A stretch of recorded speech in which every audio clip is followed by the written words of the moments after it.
What's going on, YouTube? We're back with Shades and we're continuing our Let's Play of Katawa Shoujo. Last time we left off, we joined Hanako and Lily for lunch.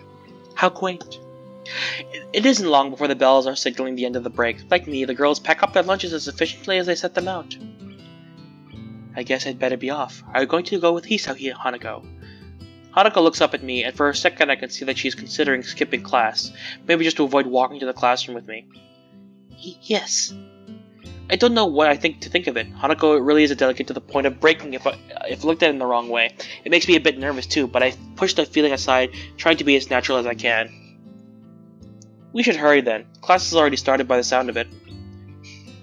I like how Hisao's art here. It looks like he's just like snidely looking at her, like, yeah, we should get to class. Lily gives a nod of farewell as she bends down to take her cane. Hanako and I filing out before her. We walk quickly down the empty hall to our respective classes. As we reach the door to Lily's 3-2 classroom, she turns toward me. Hisao, thank you for sharing lunch with us today. My pleasure, Lily. And with that, we part ways, Lily entering her classroom and leading me and Hanako to make off to our own. She's still looking like she wants to run away. So, do you really want to go back to class now? Yes. Okay then. I feel like I should say something more to her, but it's hard to come up with anything that would be appropriate and safe enough. And Lily was right, the more time we spend out here, the more explaining we have to do.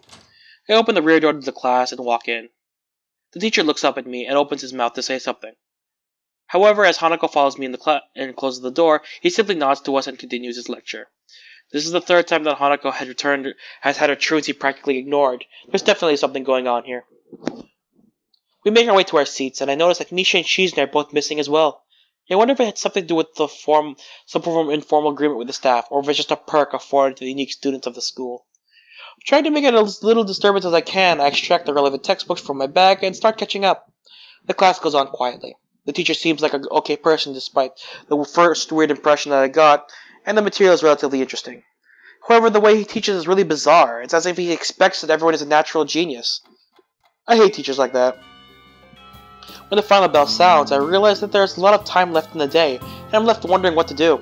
It's odd, at the hospital I had 24 hours a day of free time, but here, filling the considerably shorter hours feels difficult. Everyone else leaves, and I'm left alone with the teacher. Muto is examining the assignment sheets we were working on earlier, marking them with a red bull pen. Jesus. Bullpen, ball pen! Raising his eyes from his papers briefly, he notices me and furrows his brow. What is it, Nakai? I jump at him, addressing me, but it's natural to spark some conversation since there's nobody else around. Nothing. Thinking about what I do after school.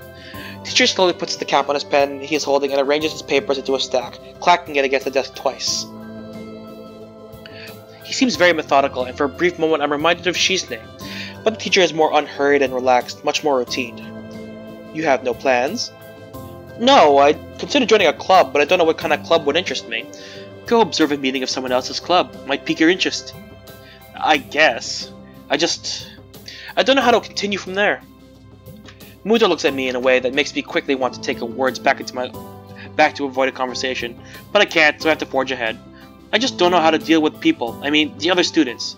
I'm talking to people and everything, so it's not that I'd be isolated or anything. I just don't know what to think about the disabilities. It's like, it feels like I'm being impolite if I pay attention to them, and it's weird to ignore them. Damned if I do, damned if I don't. Teacher scratches his cheek absentmindedly, looking very unresponsive. These things are only an issue if you make them one.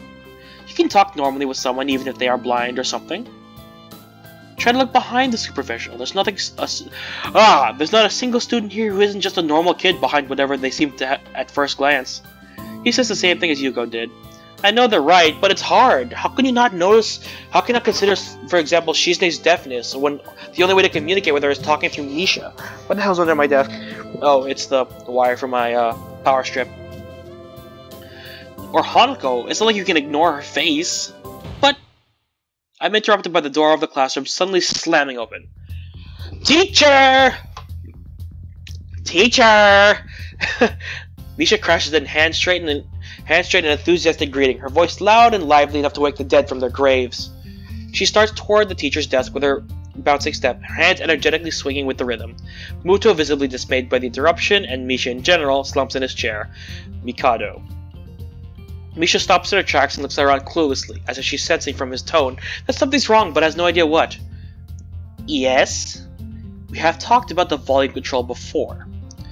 Yes, but she doesn't lower her voice at all, and the teacher just rubs his eyes. So what is it? We need help. We're running out of supplies for the festival stands. This is a distress. She waves a pink slip of paper she's holding around. So, go get more supplies from the art room. What's the problem with that? Plywood. Plywood is always the problem. Last time we wanted more, there was only a little, but the time we took it all and went with that. Now there's like none left there, so do you know where there's some? I don't understand. How would I know? Shi-chan, the president, thought that a teacher would know if there's plywood. Was she wrong? Which looks like he's in great pain, frowning with his entire essence, and Misha doesn't get it at all. Looking at the two of them communicate is terrible, like looking at a man being tortured by drilling his skull open while blasting pop music at full volume at the same time. I'm afraid I have no idea if there's any plywood in the school, let alone where it would be if there was any. What should I do? Perhaps try to find Mr. Nomiya. I'm quite sure he would know where to find everything you need. You'd have to pry them from his cold dead hands, but that's a different matter. Don't have time. We're so busy. She holds her head with both her hands, looking as despairing as it is possible for a person like her. Without even noticing, she crumples the note she's holding against her hair. I shouldn't even be fetching these things. There's so much to do and we're falling behind the schedule. Huta looks at her gravely and then suddenly smiles. Smiling doesn't really fit his face. I think it'd be better if he didn't. I wonder if he could get some temporary help. He switches to staring at me focusedly with a hard expression, as if trying to say so. Go make some friends. I guess I could give you a hand. You can? Thanks, Hee-chan. You really are nice. She pauses, does a double take, and then points at me with her finger, yelping, and then looks very puzzled. Come to think of it, what's Hee-chan doing here? Class is over. You should be having fun. We just had a little chat. Oh no, it's not detention, is it? Are you in trouble, Hee-chan? No, I'm not. Is Hee-chan in trouble, teacher? No, he's not. It's weird hearing teacher instead of sensei, because I watch way too much anime, because, I might just replace teacher with sensei when I can, if I remember, because, I'm reading. So anyway, Muto sighs deeply, and I feel that I have to help Misha to get off her teacher's back. So what do you need? Here's a list. I could try to find the plywood from somewhere if there's none in the art room. She offers me the note she's holding, and I take it, hesitating a bit. I said I'd help you, but this has no implications on whether I'm joining the council or not. Aww. Still, thanks, Hee-chan. Try to be quick. We're in a stall building streak right now. We must hurry. She bounces out of the classroom, leaving me and the teacher looking at each other with something that feels like a silent agreement. Well, there you have it, Nikai. You have something to do now. Please don't sound so smug. Looking at the list with the number of items ranging from paint to plywood, all written with small, neat handwriting, that's undoubtedly Shizune's. I heave a sigh. That is a wordy sentence. Jesus Christ. Oh god, my nose is always stuffy when I play this game. I don't know why. I hate it. I hate it so much. Give me a second, guys. I'll be going then. Waving the long list limply at the teacher, I exit to the hallway. The classrooms closest to ours are designated belonging to Class 3-1 and 3-2 on the right side, and 3-4 on the left, each door looking exactly the same. Further down the corridor, still with the identical doors, are rooms I didn't think were used for classes. I guess the art room is not a classroom as such. I carefully push open the furthest door and peek in. It's a classroom, but it seems rather badly kept or not in use. Am I in the right place? Desks and chairs are all around the room. A thin layer of dust settled on them. There are some easels in the corner, so at least this looks like the right place. The room is flushed in sunlight from the big windows, shadows creeping all over the desks. Specks of dust are dancing in the stagnant air, making the beams of light almost visible. Jokingly, I call into the empty room. Anybody ho? Something catches my eye, and I stop mid-sentence. Sitting on a desk is a short-haired girl, curiously wearing a boy's uniform, with a fork between her toes and a morsel of food stuck firmly on the end. This odd way of dining seems to be caused by her apparent lack of hands, but her presence here is what takes me aback even more. How did I miss her before? She's sitting in a corner very still, but I still somehow took her as part of the furnishing or a statue at first glance. I'm not being too observant today as a whole. This girl seems to be frozen in place, staring at me with her huge eyes like a rabbit in headlights. She's just staring at me, her mouth wide open, ready to accept the fork. I'm staring at her, my mouth wide open, suddenly remembering I didn't finish my sentence. I try to think if I should. This weird stalemate keeps us both stunned into silence, punctuated only by the wall clock ticking rhythmically. Hello. The girl stuffs the forkful in her mouth and is now staring at me expectantly while chewing. This is a bit awkward. Hello. I was told to pick up some supplies from here.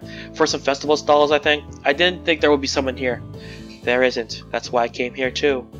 She picks up another forkful. Doesn't that mean you're here then? She raises her eyebrows as if she was suspecting my observation was false. You are pretty observant, I guess it does. But who are you? The girl's pretty straightforward, isn't she? Oh wait, I lost the deadpan for a second. I'm Nakai. Hisao Nakai. I just transferred in on Monday. I'm Rin. Tezuka Rin. Rin Tezuka. I won't shake hands with you, but at least we know who we are now. That's very nice. Her deadpan manner of talking makes it hard to determine whether she's joking about shaking her hands or not. It kind of bothers me joking about these matters doesn't feel appropriate at all. While I'm trying to figure out what's appropriate and whether this girl is... What? While I'm trying to figure out what's appropriate and whether this girl is, she seems to have lost interest in me and now gazing yearningly back at her food. Can I continue my lunch? If you don't mind me, I won't mind you. If you need to get your stuff, the supplies are at the back. Go right ahead, but lunch? School's already over for the day. What word would you use then? There's no word for a meal you eat after lunch but before dinner, right? It bothers me very much too, but I don't know what I should say. I don't think you are supposed to eat a meal between lunch and dinner to begin with. But I'm hungry now and my delicious box lunch would go to waste otherwise. I have curry. It's very delicious. With much decisiveness, Rin goes once again, picks up the fork between her toes, and with at least as much impoliteness, she points it straight at me. So Nakai, what brings you to this place? Like I said, I was told to look for these things. No, the school. From outside you look fine. Is your problem inside? I come to a full stop, opening my mouth but not getting a word out. I can guess. I'm good at guessing. Better than most people. Rin cuts me up before I can answer her question, or skirt around it somehow. I don't know which I would have done. I froze in front of this issue again, and I haven't even told anyone about my condition, or maybe it's only because it hasn't really come up. I do get the feeling that I'm not making issues of this. I do get this feeling that not making issues of this is a part of the social code here, as the teacher said. I wonder if the people here could relate. Probably not any better than any normal person could. I can't relate to Shizune's circumstances, or Lily's either. Naturally, while I go through this in my head, Rin keeps considering what my condition could be, with an overly contented look on her face. She puts her fork between her lips and leans back, looking at the ceiling as if the answer was written up there. A beam of light illuminates her face from the window, creating a mask of dark shadow on the other side. I don't think it's anything in your head, and something in your guts would be boringly ordinary, like this lunch of mine, and less delicious. The problem must be in your pants! Rin's funny. Like she automatically assumes that there's something wrong with my dick! The messed up Sherlock Holmes kind of statement and the sheer lack of tact it was delivered with catches me completely off guard. Wow, I can't read today. Lovely.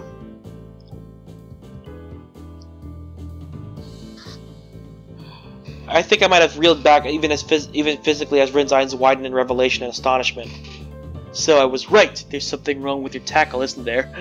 Still partially in shock, but recognizing the need to reply something, I spit out the first thing I could think of. No, nothing like that. I have a heart problem. Arrhythmia.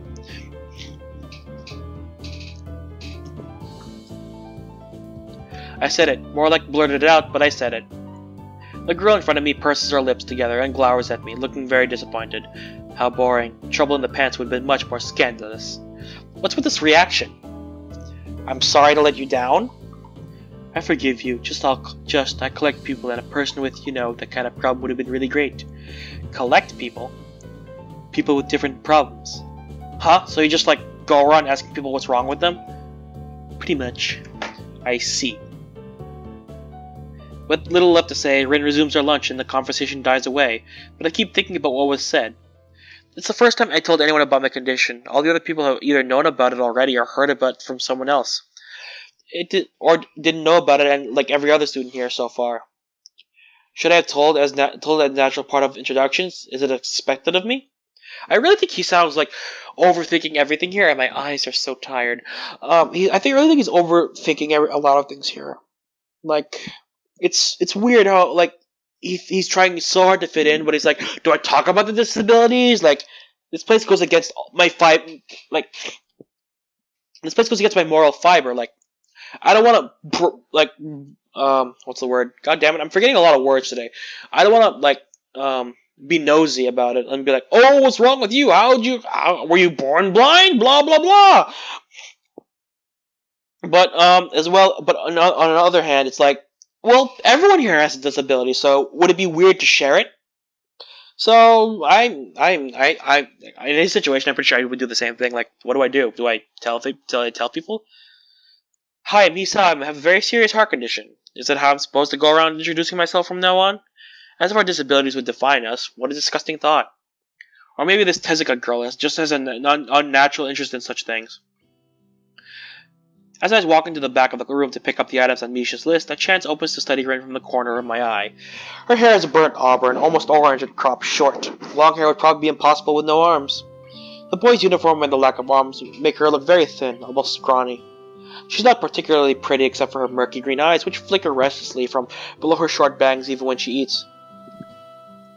The distance and the shadows make it seem like they don't reflect the sunlight at all, but instead absorb all of it within them like deep wells. She moves her feet almost as deftly as a normal person would use their arms. However, I can see how this sight could discomfort people, especially while eating. It makes you feel a bit uncomfortable at least. I hesitate to think about the word unnatural, but it's too late now, isn't it? I keep searching in the cabinets and shelves for Misha's things, but after enough time passes, the silence grows too uncomfortable, so I try to force some conversation out of this strange girl. So, do you always eat alone at this late? Or do you get the occasional visitor? Visitors. Maybe you're my first occasional visitor, but I don't always eat alone either. Sometimes I eat with a certain person on the roof, if she's not horsing around. Horsing?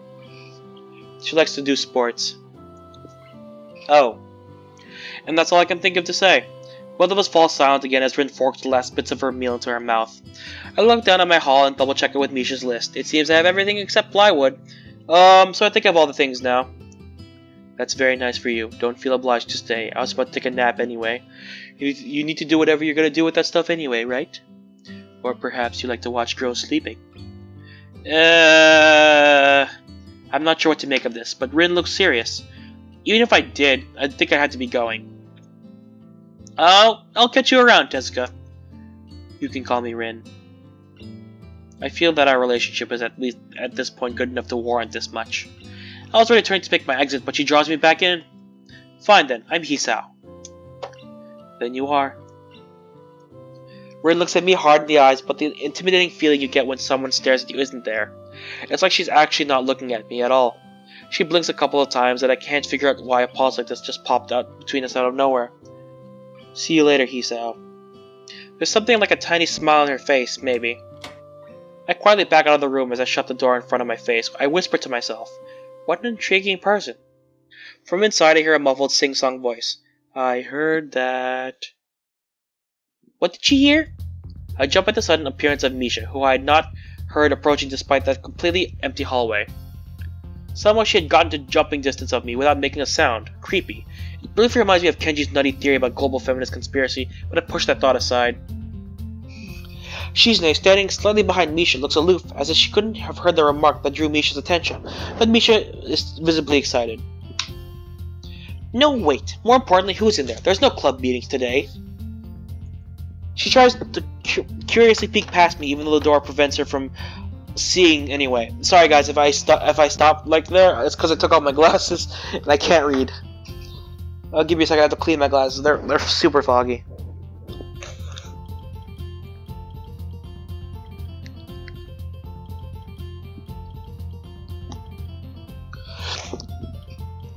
Much better. What are you doing here? You took so long that we had to come check what's wrong. That's no good, Hee-chan. She wags her finger at me scoldingly. I found plywood, but everything else is still missing because you're tardy. Oh, sorry. I got the things here. I was just gonna go bring them. I think you're up to some mischief, Hee-chan. Who was in there with you, I wonder? Misha said something quickly to Shizune, pointing at her own ear a couple times. Shizune immediately pushes her way past me and opens the door to the classroom I just left. I can only imagine the shock she is experiencing. With Shizune's diligence and attitude, the insolence of daring to deface school property by sleeping on top of it must be too much to bear. And indeed, she stares at Rin, frozen in place apart from the slight but noticeable trembling of her shoulders. From suppressed rage, I'm sure. Instead of blowing up, Shizune just takes a few deep breaths, adjusts her glasses, and slams the door shut, turning to sign furiously at Misha. Maybe she did blow up, but I can't understand it. She shoots a very loaded stare at me too, as if it was somehow my fault that Rin is sleeping on one of the tables. I hope she's not getting any funny ideas about the reason of my tardiness. Hello. Rin's voice comes from the other side of the door, and it takes a few eye blinks to realize she might have trouble opening it. I open the door to find Rin directly behind it, looking at us with a half-interested, half-sleepy face. Hello. Miss Tezuka, what do you think you were doing? You're absolutely not permitted to use school property for such a disgraceful activity. It sure is suddenly very crowded in here. I didn't know I was this popular. It's hard to say whether she's happy or unhappy about this turn of events. At any rate, she ignores Shizune and Misha's scolding, so they have no choice but to drop the issue. Shizune taps Misha's shoulder, points at Rin, and makes some quick signs. Popularity aside, please don't do that anymore. Anyway, how's your project going? Will it be done for the festival? Rin looks at them blankly, apparently at ease under the pressure Shizune's cold stare is putting on her. I keep wondering about that myself, too.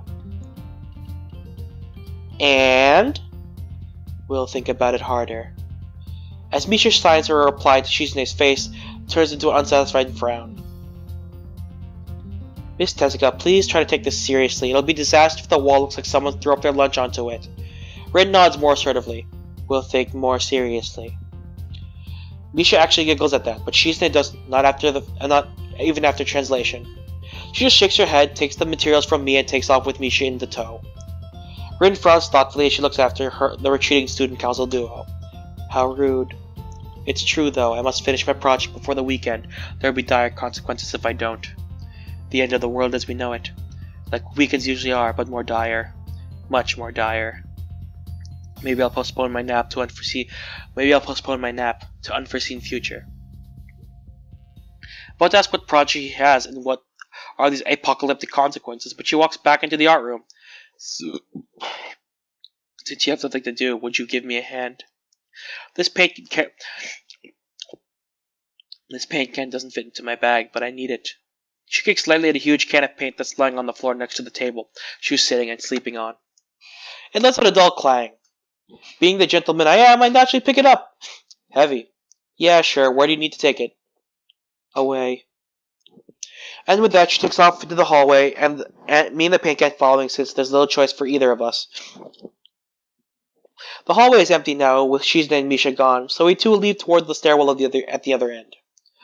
Every 10 or 15 or 20 steps, I have to change the can from one hand to another because the thin handle cuts into my palm. At least it keeps my arms from tiring too fast. Ren strolls on beside me with an uneven pace, and I have trouble matching, or maybe I am walking weird because of the extra weight. It seems one of us is consistently walking too slow or too fast, and I can't figure out which.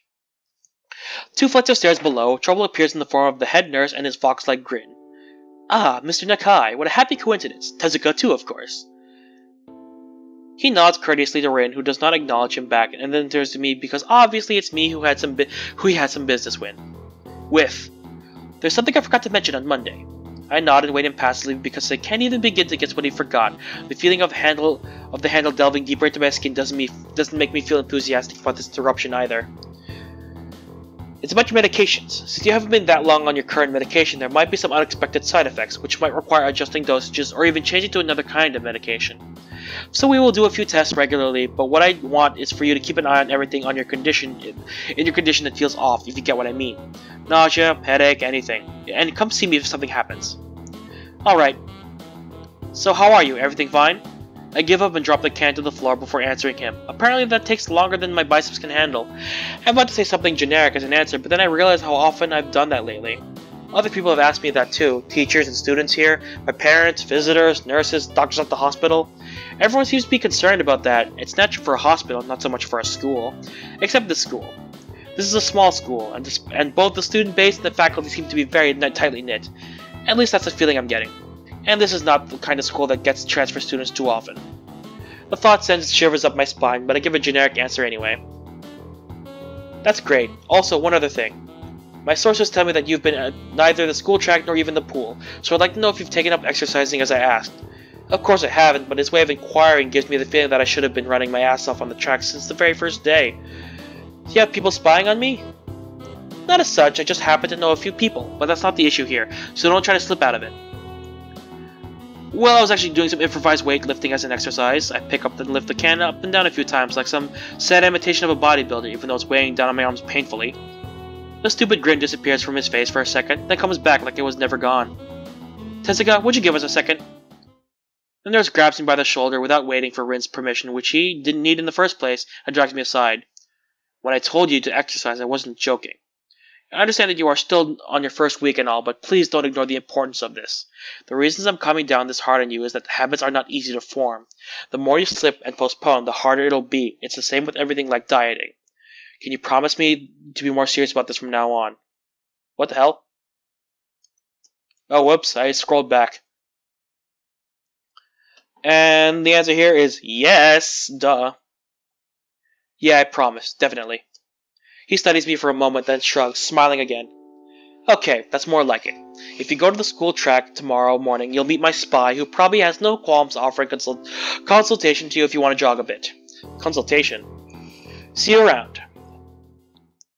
He leaves with a wave of his hand and no answer, and I walk to Rin, who has been waiting idly leaning against the hallway wall, staring at the pale lighting fixtures in the ceiling. Even when I approach, she doesn't move her eyes off them. Are you getting medications for your heart thingy? Were you listening? It comes out more accusatory than I intended, accidentally lashing out on her. But even so, I don't really want to start talking about it. I just met her and I don't know her. It's not her business. The nurse seems to happily be ignorant about confidentiality, too, talking about that kind of thing in public. But it's not Rin's fault, is it? I look up at her, suddenly feeling a bit guilty, but Rin is just staring past my shoulder quizzically, her head tilted like a bird's. Sigh.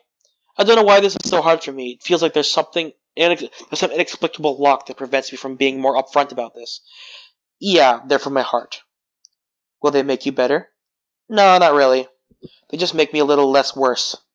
Rin keeps looking at me for a while longer, and she neither says anything further nor displays any kind of emotion I could discern. I'm thankful that she doesn't. I think I'm still not quite used to all this. At the hospital, it was easy, but I still haven't sorted my feelings about having to live a normal life with this disability. Anyway, that's where I'm going to end this part. I would go longer, but I have 2 minutes left before the 30-minute mark, so I'm going to end this part here. So thank you all so much for watching. Hopefully we get to Lily's Path fairly soon. Maybe the next recording session will get me there, because I record for an hour at least. Hopefully it'll get me there. But anyway, thank you all so much for watching. If you like this video, hit the like button. If you want to see more videos from me, hit the subscribe button. And you are now exiting the Shadyverse. My name's Shades, and I hope you've enjoyed your day in the shade. See you guys later.